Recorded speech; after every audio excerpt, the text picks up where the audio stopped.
Welcome to the Root of It All podcast with Tree, where you will learn new habits for human betterment. We talk about all things related to personal growth, and everything is on the table.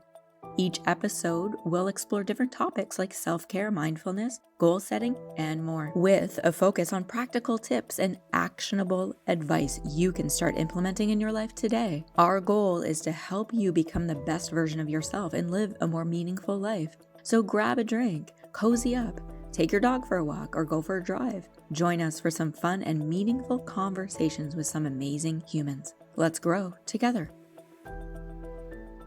All right, everybody, welcome to another episode of the Root of It All podcast with Tree. And today is a real treat because we have Dakar, and Dakar was actually one of my very first personal trainers at Good Life.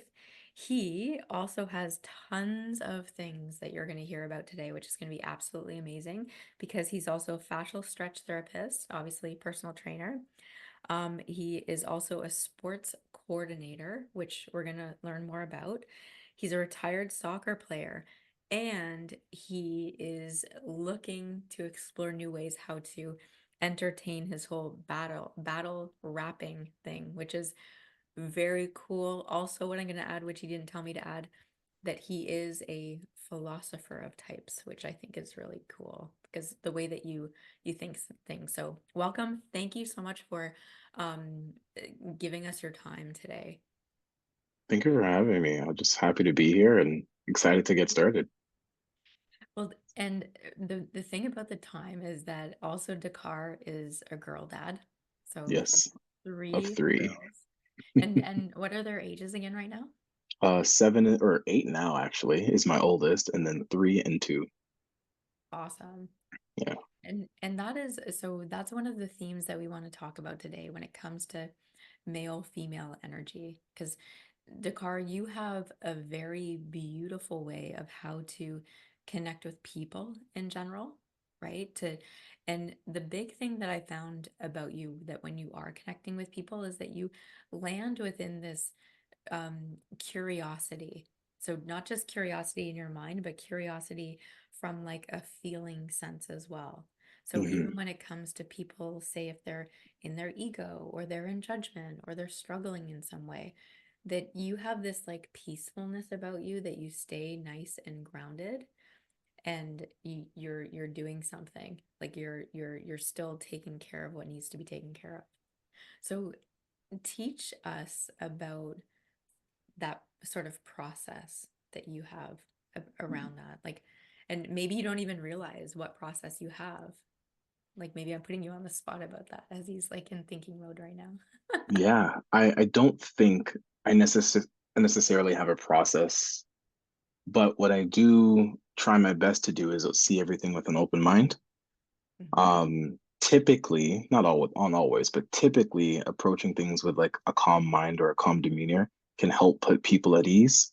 Hmm. Especially in my industry, I'm normally seeing people that are either high stressed or exhausted, maybe adrenaline fatigue or whatever that might look like. So if I can approach that situation with calmness first, and then if I need to be a little bit more excited and happy, I can do that. If I need to maybe slow things down for that person, respective to what they did that day, then I can do that as well. So I try and just do that the best that I can.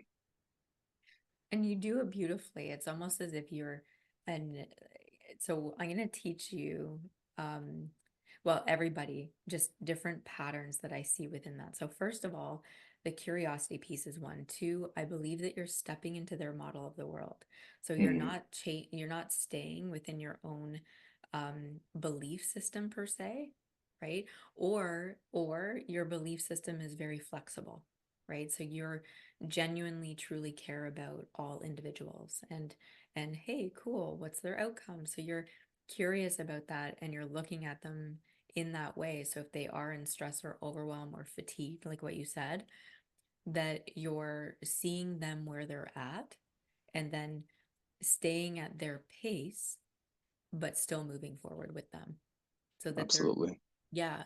And so I think that's a big thing too when it comes to being a girl dad. It's like you're, the way that you, a lot of, and I've seen a lot of girl dads, and they are just in like protect mode, must protect, and it can come out kind of a little bit aggressive, which sometimes, and you and I had this discussion prior too, but sometimes when girl dads are in that zone, that the daughters can then become in fear because they might be afraid to say things to their dad because then all of a sudden it gets in like higher protection mode. Whereas Hmm. for you, this tool that you have of stepping into their model of the world allows them to feel extremely safe and secure of just saying anything. And I felt that with you when you were my trainer and I was going through some hormonal stuff. And here we are training, and I'm like, oh man, I know I'm going through some hormonal stuff. And I just told you about it, and you're like, okay, yeah. So teach me what's going on. And I'm like, cool, okay, let's get into this conversation. So where like what do you think or what do you feel that brought you to be like this? I think good things and bad things, right? In my family growing up, I was a lot of the times the mediator between the two. So I'd had to do a lot of listening to whether it be my parents or my siblings, about maybe their problems or concerns or things of that nature, and then trying to direct them elsewhere or whatever that might look like for that respective discussion. And then Mhm. also in sport, right? Where on a team with 22 other players, the coaching staff, the physio staff, the athletic therapy staff, the nutritionist, all the whole nine, you essentially have a job, right? To be able to be a cog within that. But every single day, you might not have the same responsibilities as you did the other day, right? I might need to be a little bit more dominant. I might need to be a bit more quiet. I might need to be the joker. I might need to be XYZ. So my best friend calls me a chameleon because I have that ability to kind of see kind of what's going on and then insert myself where I feel is most necessary. And then adopting that into training was relatively easy because I felt like I did it for so long that I had a certain set of skills that allowed me to be like, oh, okay, well, Tree's feeling this way today. Well, let's do this. Or Bob is feeling this way today. Let's do that. Or whoever else I might be in front of. So, yeah. Mhm.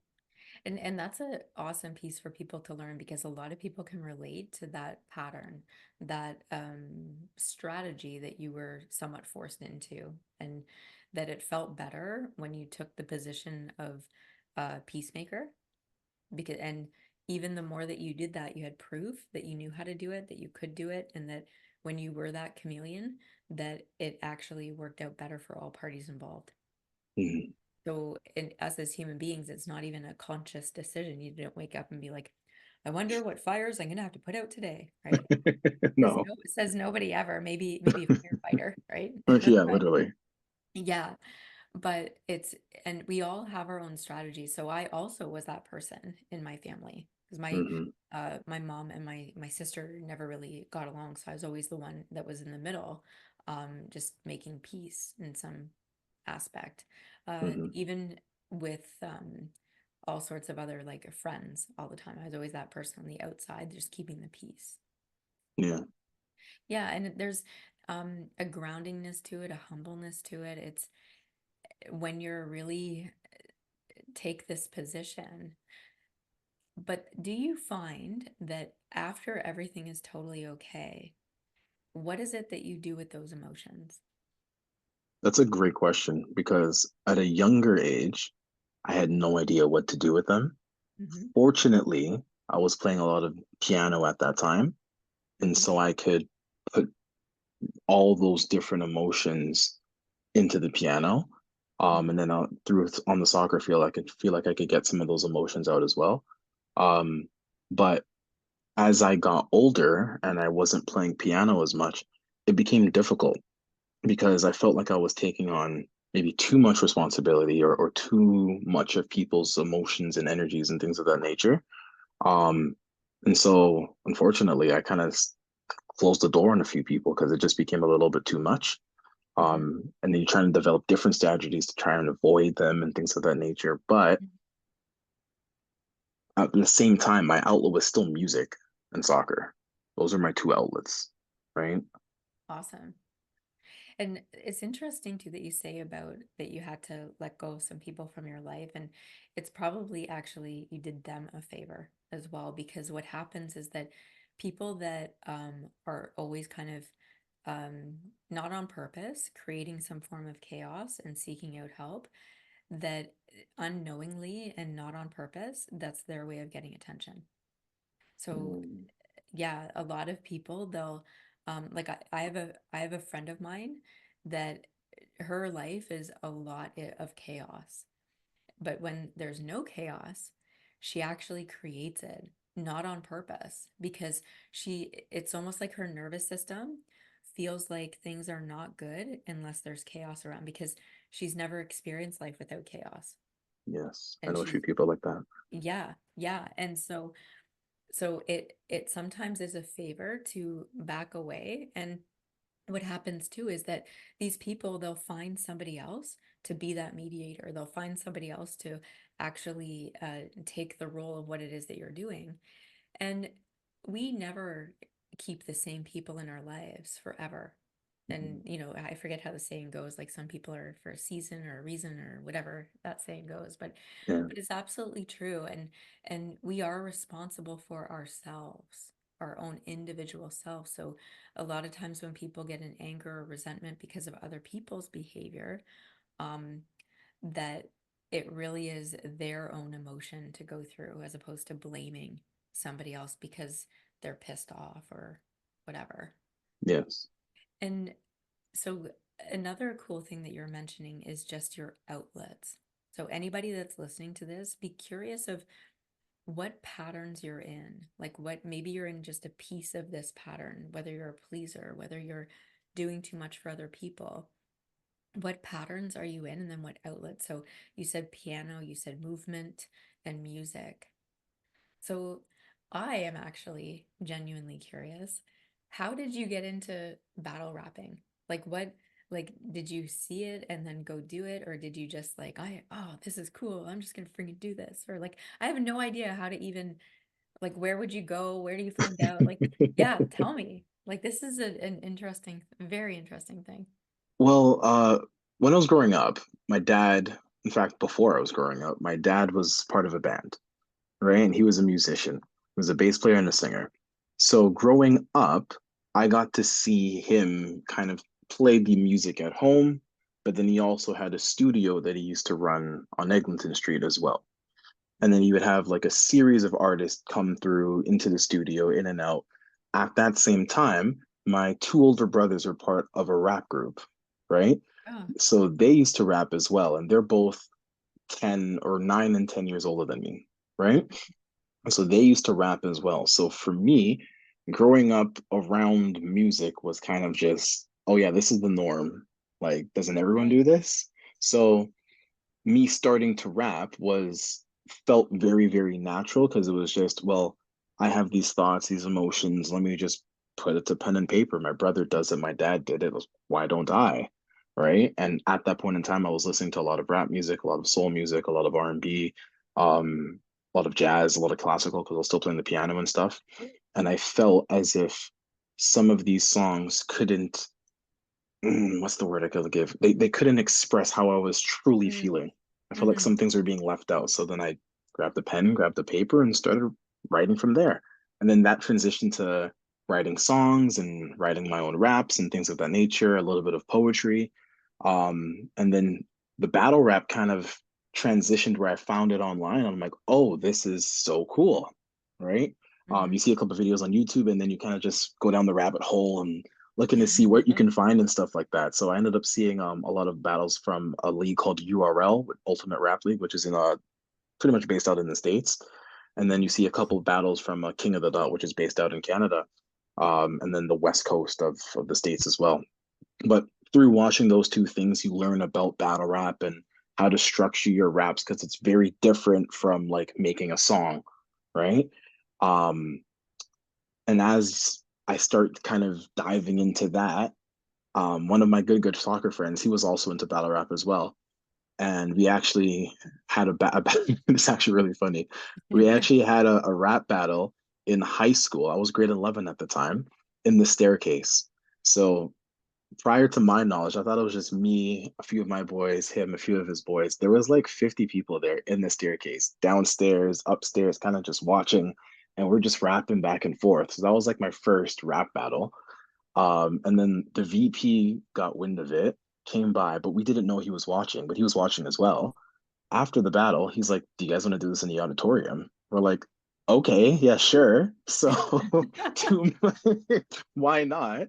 So 2 months later, it's me, the same guy, we're battling again in the auditorium of the school, and there's like, I don't know, 100 to 200 people kind of just waiting, watching. So that was my first dive into it, and then you talk to a few people and you realize, oh, there's battle rap leagues in Ottawa and Toronto and Barrie and things like that. You kind of just go to different places and find a home, make it your own. That is awesome. Yeah. That great for the VP to do that, right? Right? To see what all of the students are is interested in, and instead of like that is such how a principal should be, that Yes. they're doing exactly what you do. They're like, oh, this is what they're into. This is what they're watching. So he's actually embracing it and allowing it to actually happen on a bigger scale, which is awesome. Yeah. It was I'm very thankful for that because that was the first that was the what you're doing is okay. And people like it, Mm. right? That was the first time I felt that. And I felt more confident after that, like bringing my raps out in public and things of that nature. And that's a big thing when it comes to human change is nothing changes in the mind. Those are just thoughts. Hmm. Nothing changes in the mind, right? We can come up with thoughts. It's actually actions and proof. So you had proof because everybody was watching you, and then you doubled down on the proof because the principal said, or the vice principal said, hey, do you want to do this in the auditorium? And then you tripled down on the proof because you actually presented in the auditorium with hundreds of people. And then also 4 times the proof of actually going out and doing the battle raps and stuff like that. So, yeah, so people that are listening, how much proof do you need? And making sure that it's under 5. If you're still questioning things and you've had proof 5 times, then there's also something else going on. So you want to you're in the head as opposed to trusting the truth that's happening around you. Yeah, I love the look on your face. No, Like, I like that because I've never thought like that the concept about truth and proof, yeah. like that makes perfect sense. And it's kind of just like there you I told you an example and I see it as, oh, one scenario Hmm. of proof, but you're like, nope, actually it's layered and it's this and it's this and it's this and it's Yeah. this. And appreciating those like minuscule processes as instead of just throwing it as one big one. It's definitely Yeah. pretty powerful. Well, and I have one specific question, but I just realized that I have another one before I get to this one. And so it's interesting because you mentioned you have 2 brothers, yes? Yes. And then your dad, and you're all so you, 2 brothers, dad, so 4 males in the household. Well, technically five, because I have a younger brother as well.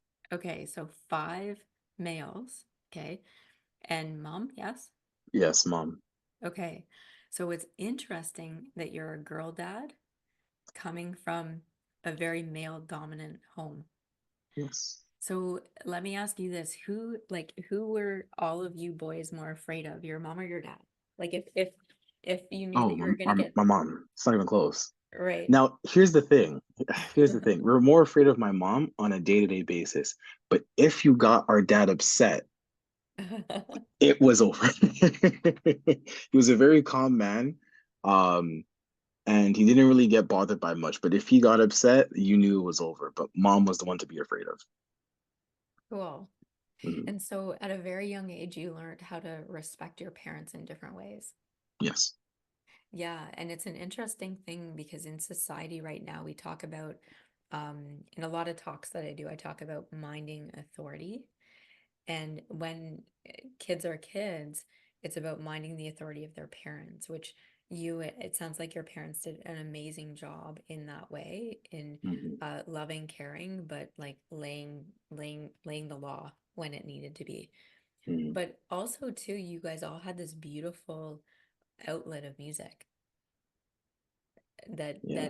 yeah, like that's a big thing too. Music is a huge thing. Physical movement is a huge thing. So a lot of families, if they're heavily into physical activities, it stimulates all of our senses because us as a species, we're meant to actually move every single day. Like, Yes, agreed. yeah, like that went before when there was no vehicles, there was no nothing at all, that we literally had to walk everywhere. We have Everywhere no we choice.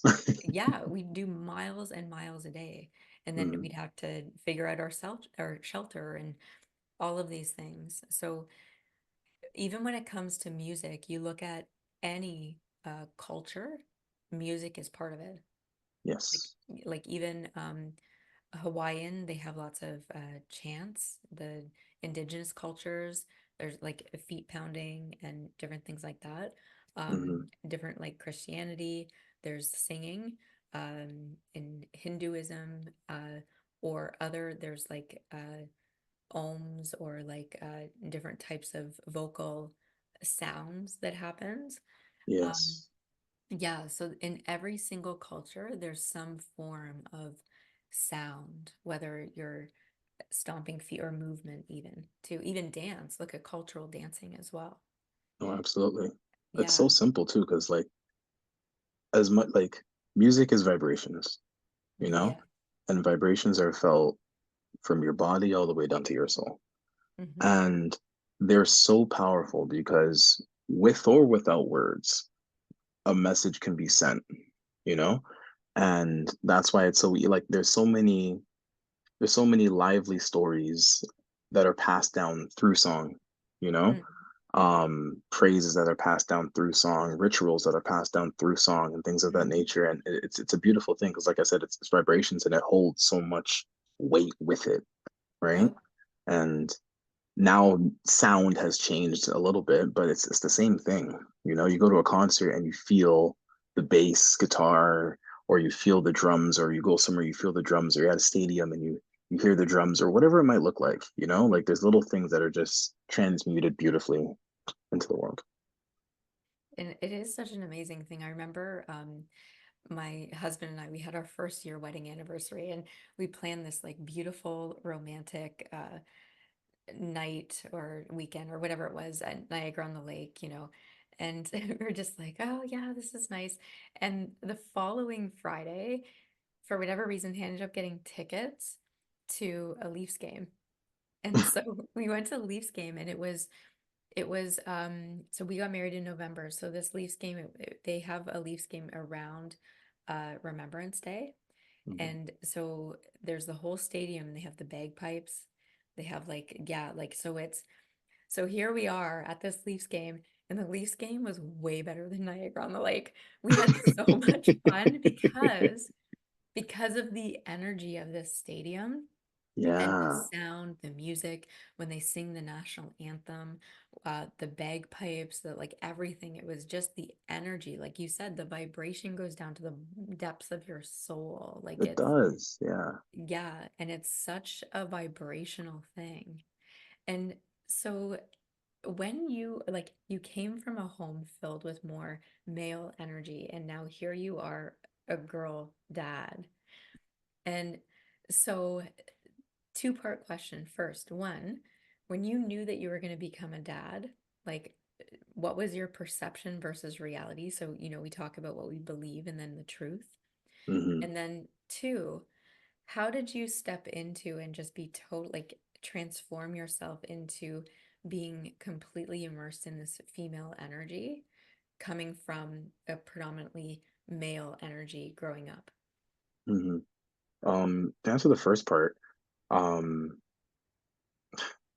perception versus reality. It's a scary thing. Well, it doesn't have to be, but it was for me at least because I didn't want to step into a role that I wasn't feeling like I was prepared for, Hmm. right?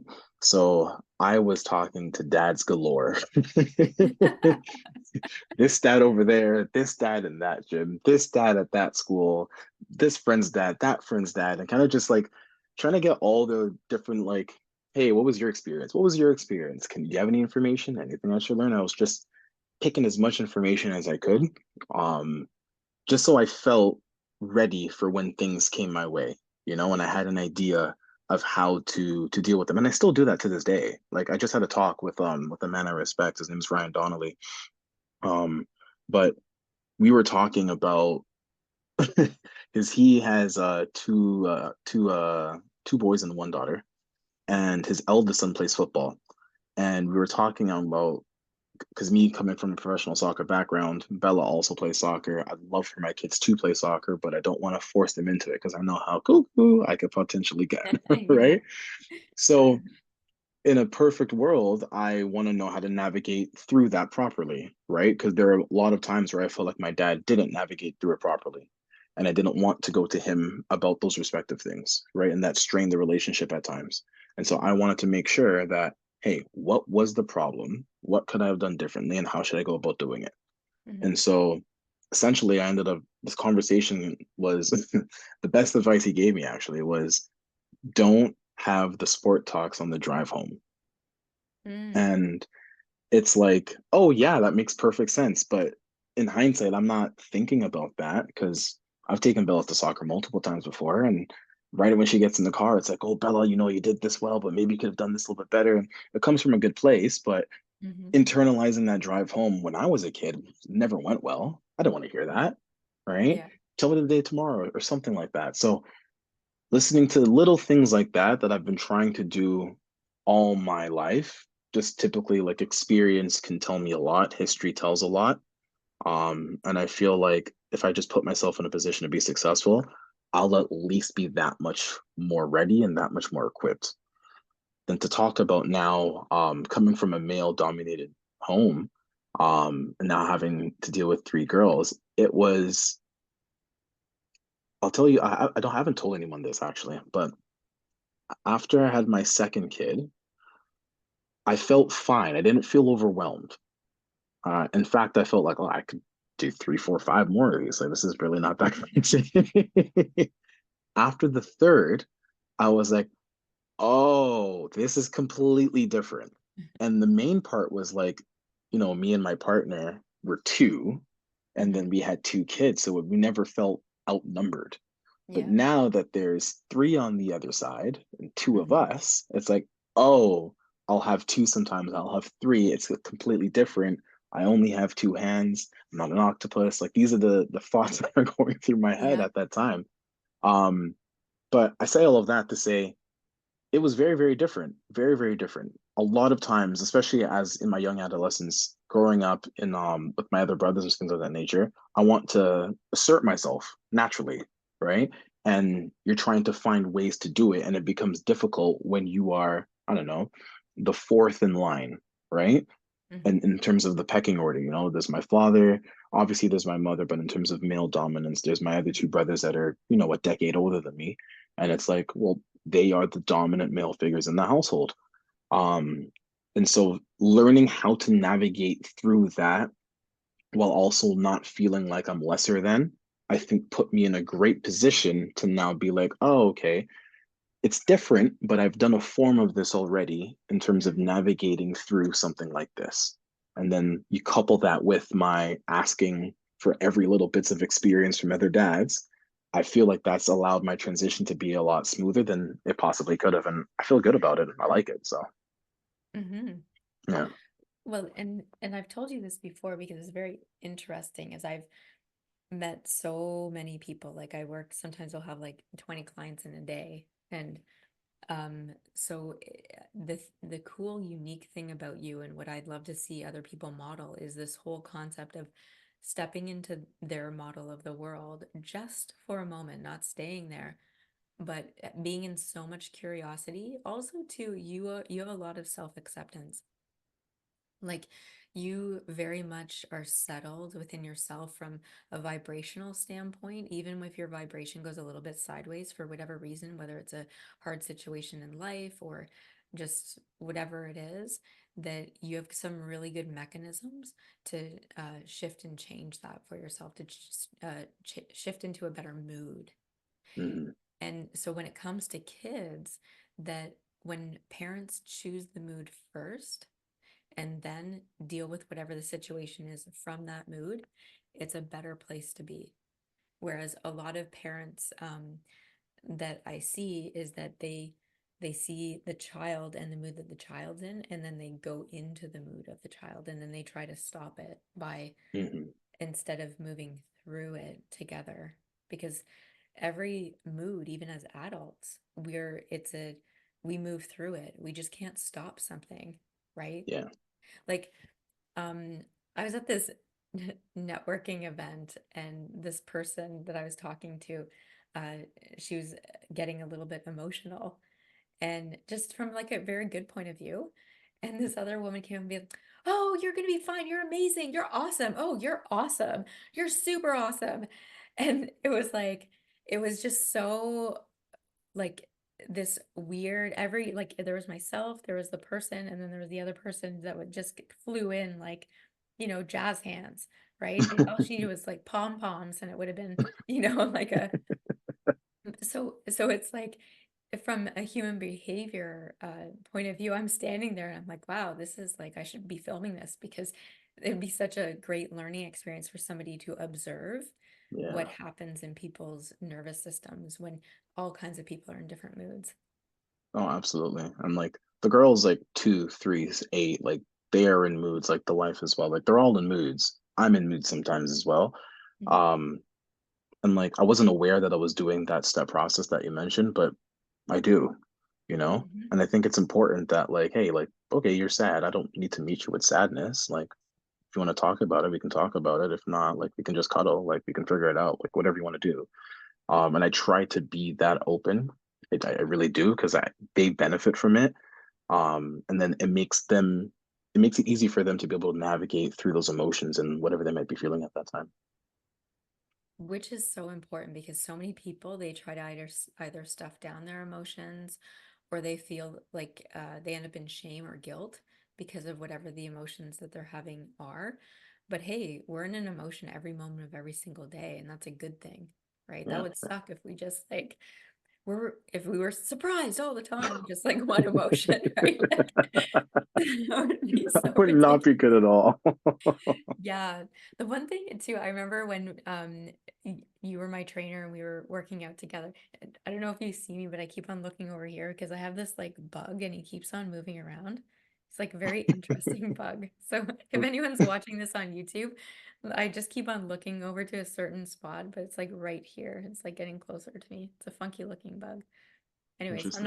I'm not afraid of spiders or mice or I don't know. It's funky. All right. So But the thing that I really loved about you being my trainer is that we had a lot of fun. Like there's a lot of sarcasm, joking around. Um, it was so light, and no matter where my energy was at too, just being self-employed, having multiple businesses, and I have to go to the gym, I have to move my body, I have to physically, that's my outlet too, Good for right? you. Yeah. And so that's the great thing that I really loved about training with you. And also I'm so happy that you're still staying in the industry with people, um, and that you're not behind a desk anywhere.